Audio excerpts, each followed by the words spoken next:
Hi friends, welcome to Joshima Samayal. Makana chat எப்படி செய்யறதுன்னு பார்க்கலாம் வாங்க.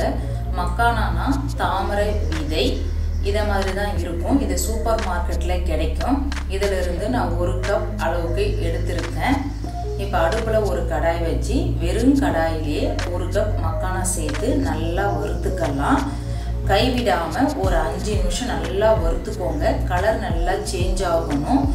இந்த மக்கானாவுல ரொம்ப அதிகமா புரோட்டீன் இருக்கு. அதனால கட்டாயம் எடுத்துக்கோங்க. கால்சியம், நார் சத்துலாம் அதிகமா இருக்கு. இது வெயிட் லாஸ்க்கு ரொம்ப யூஸ்ஃபுல்லா இருக்கும். இப்போ நல்லா வறுத்தாச்சு. வேற ஒரு பிளேட்ல மாத்தி வச்சிட்டேன்.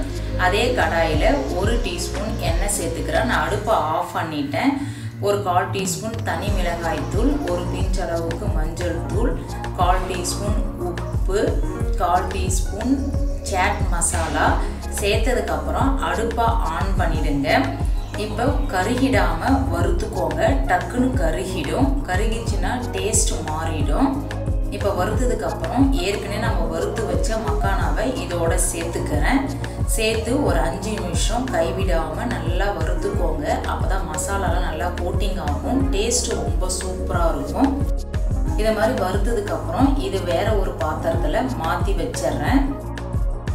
இப்போ ஒரு பாத்திரத்துல நம்ம வறுத்து வச்ச மக்கானாவை சேர்த்துக்கிறேன். இது பிரேக்ஃபாஸ்டாவும் எடுத்துக்கலாம்.